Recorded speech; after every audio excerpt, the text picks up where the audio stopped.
Hello everyone, welcome to the video lecture series on group theory. Myself Sudhakar. As you know, we are working problems related to infinite abelian group. So we shall continue that. In this lecture also we shall consider other types of problems related to infinite abelian group. So the first problem is, show that the set G, which is equal to set of all 2 cross 2 matrices of the form x, x, x, x, where x is a real number and x not equal to 0 is a abelian group under matrix multiplication. First you observe that what is given in the problem. So we shall note the given set G, and what is the binary operation? It is nothing but matrix multiplication. So what is our aim? Our aim is to prove that G is a abelian group under matrix multiplication. Again, as you know, abelian group means we have to satisfy 5 laws, that is closure, associative, identity, inverse and commutative law. Now we shall prove this. First you write given the set G, which is equal to set of all 2 cross 2 matrices x, x, x, x, where x belongs to R and x not equal to 0. So what are the elements of G? It must be 2 cross 2 matrices of this form, and you must be very careful regarding these two conditions. X must be real number and x is non-zero. For example, 2, 2, 2, 2. So all the elements must be same. Clearly this belongs to G. If I take 3, 3, 3, 4, this is not an element of G because I have 4 which is different from these 3. Similarly 1, 0, 0, 1. This is also not an element of G, and 0, 0, 0, 0. Clearly this is also not an element of G because x must be non-zero. Okay, what is our aim? Our aim is to prove that G is a abelian group under matrix multiplication. So to prove G is abelian group, we shall consider 3 elements from the given set. Let it be A is equal to x, x, x, x, B is equal to matrix y, y, y, y, and C is equal to matrix z, z, z, z.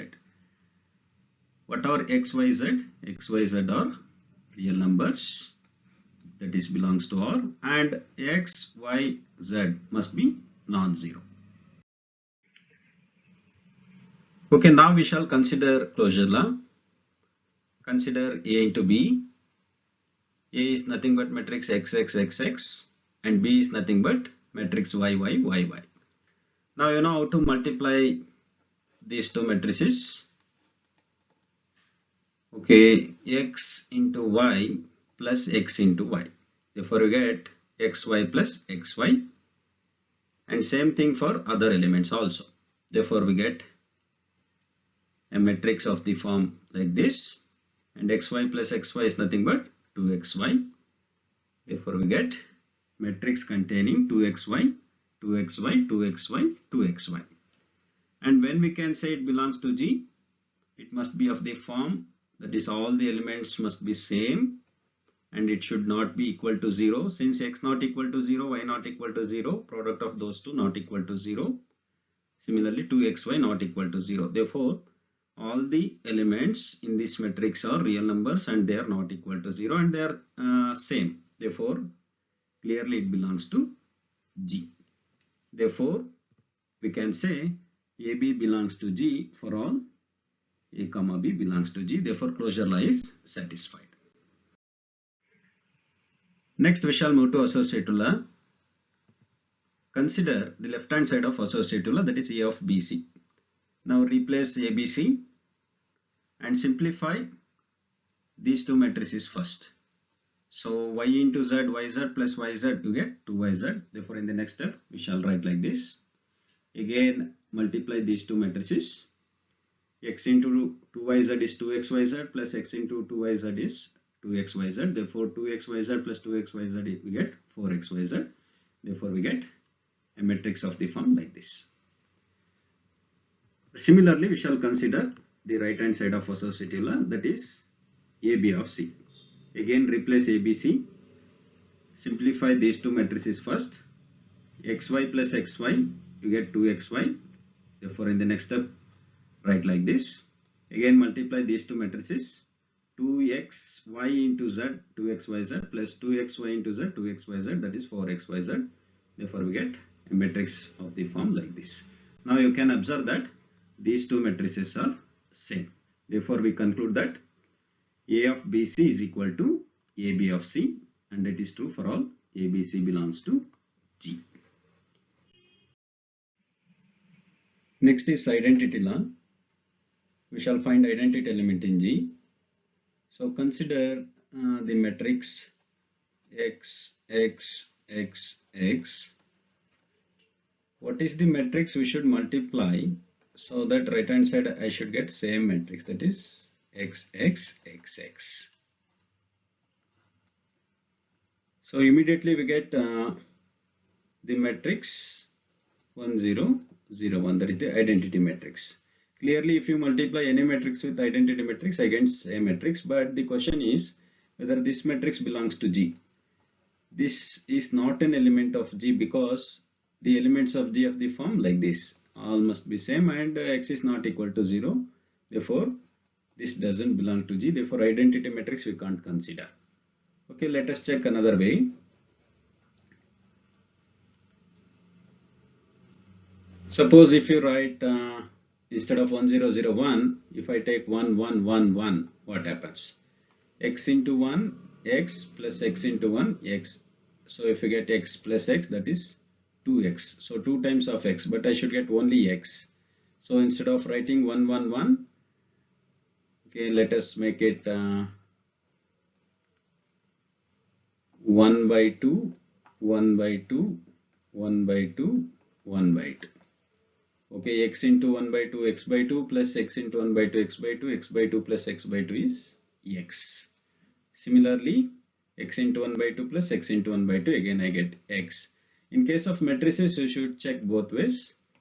So 1 by 2, 1 by 2, 1 by 2, 1 by 2 into X, X, X, X. Again, let us check what we get. 1 by 2 into X plus 1 by 2 into X, that is X by 2 plus X by 2. I get 2X by 2, that is X. Similarly, remaining elements. Therefore, we can conclude that 1 by 2, 1 by 2, 1 by 2, 1 by 2. So have the same element and it is not equal to 0. Clearly it is a real number. Clearly you can say it belongs to G. Therefore this is the identity element. Therefore we shall represent that by E is equal to 1 by 2, 1 by 2, 1 by 2, 1 by 2. We are not writing I because I denotes the identity matrix, that is 1, 0, 0, 1. Belongs to G is the identity element. Why we are saying this identity element? Because any matrix with this matrix I get same matrix, and this is true for all A belongs to G. Therefore we got the identity element. Therefore identity law is satisfied. Next is inverse law.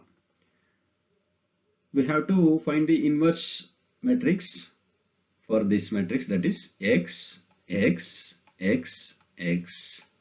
Okay, what is the matrix? I should multiply so that I get right hand side identity element, that is 1 by 2, 1 by 2, 1 by 2, 1 by 2. Now you can observe right hand side I don't have X.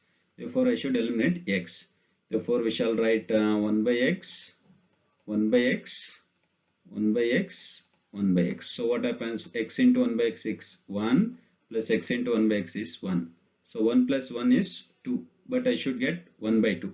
Therefore we shall make this as 1 by 4x, 1 by 4x, 1 by 4x. Therefore let us check. X into 1 by 4x is 1 by 4 plus X into 1 by 4x is 1 by 4. 1 by 4 plus 1 by 4 is 1 by 2. Similarly, remaining also I get 1 by 2. Again, if you interchange these two, again you can verify I get 1 by 2, 1 by 2, 1 by 2, 1 by 2. Therefore, 1 by 4x, 1 by 4x, 1 by 4x, this matrix is the inverse of this matrix.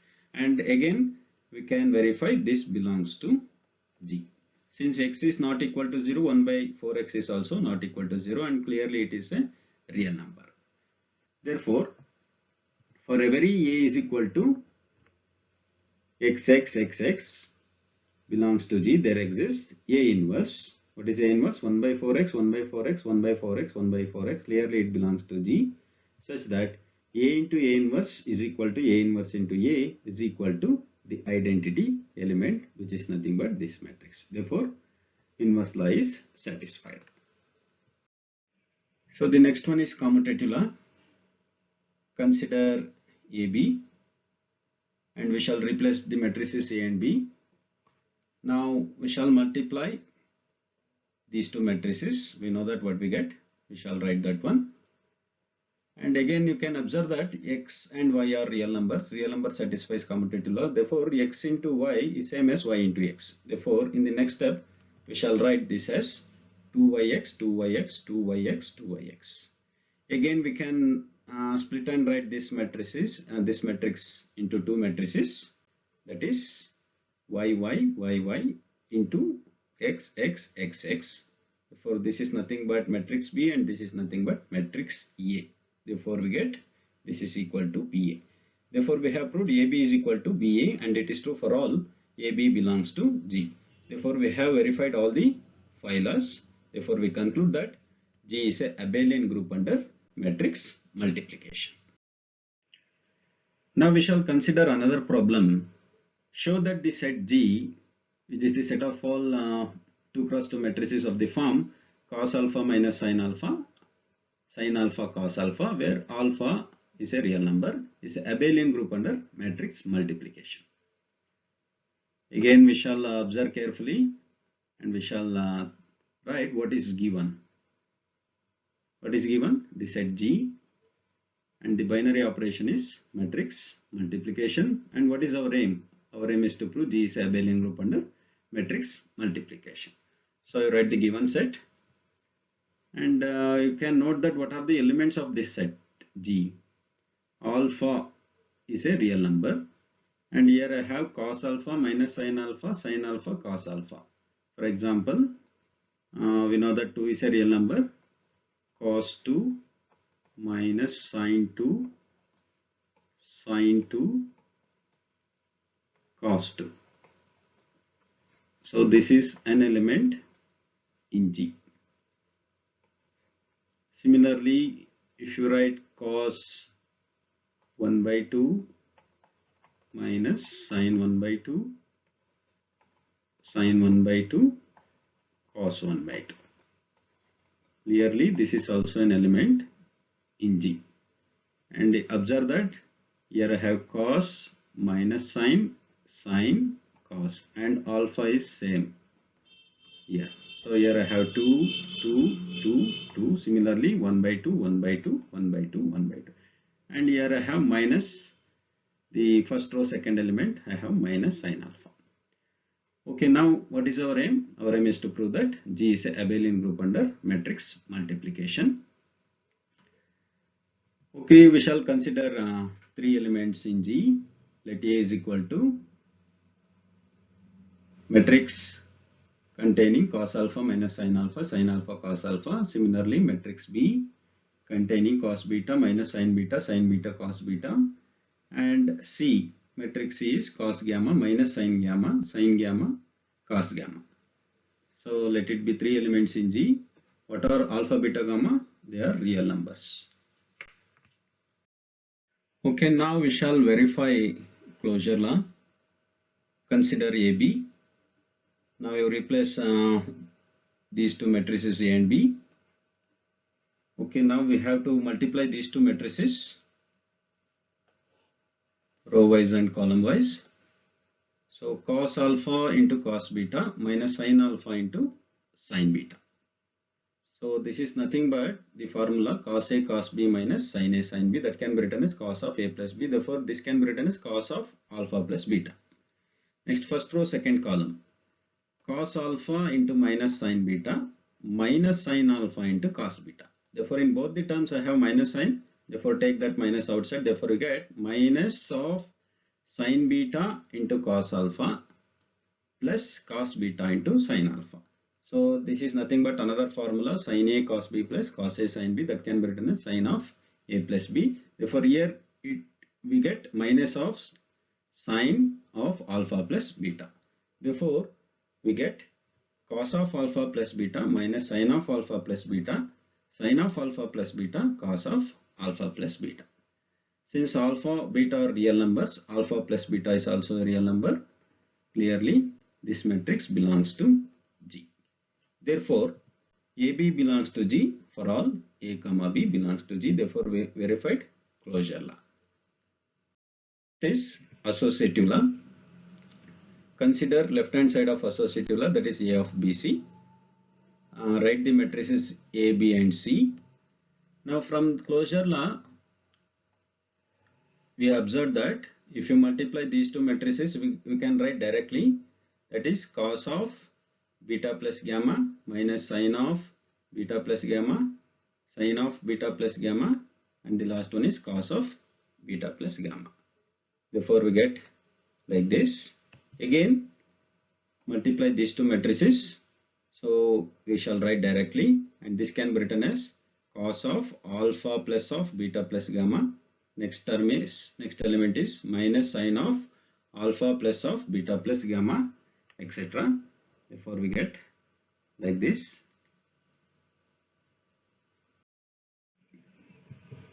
Since alpha, beta, gamma are real numbers, they satisfy associative law. Therefore, alpha plus of beta plus gamma can be written as alpha plus beta plus gamma. Therefore, again we can split this into two matrices, that is cos of alpha plus beta minus sin of alpha plus beta, sin of alpha plus beta, cos of alpha plus beta, and this is cos gamma minus sin gamma, cos gamma. Again, you can split this into two matrices, that is cos alpha minus sin alpha cos alpha, and cos beta minus sin beta cos beta, and this we shall write as it is, and this is nothing but matrix A and this is matrix B. Therefore, we get AB into C. Therefore, we have proved A of BC is equal to AB of C, and it is true for all ABC belongs to G. Therefore, associative law is satisfied. Next, we have the identity law. We shall find the identity element. For that, consider the matrix cos alpha minus sin alpha, cos alpha.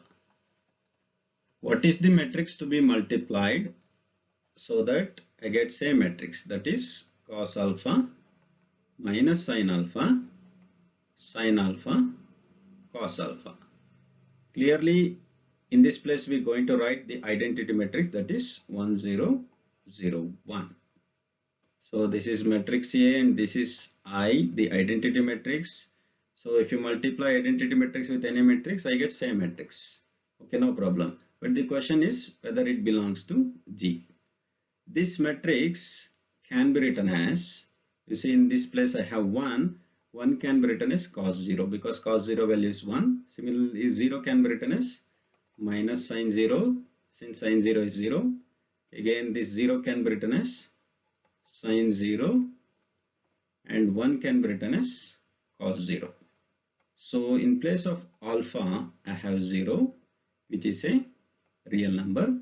Therefore, clearly this belongs to G. Therefore, I can say the identity matrix is the identity element. Okay, we shall write I is equal to 1 0 0 1, that is the identity matrix, which can be written as cos 0 minus sin 0 cos 0 belongs to G, is the identity element, because A into I is equal to I into A is equal to A. This is true for all A belongs to G. Therefore, we got the identity element. Therefore, identity law is satisfied. Next is inverse law. Again, since the identity element is the identity matrix, we have the formula for finding the inverse matrix, that is A inverse is equal to 1 over determinant A into adjoint A. So if you consider A as cos alpha minus sin alpha, and this is sin alpha cos alpha. So what is the determinant A? That is nothing but cos alpha into cos alpha, that is cos square alpha, minus of sin alpha into minus sin alpha, that is plus sin square alpha. So cos square alpha plus sin square alpha, that is 1.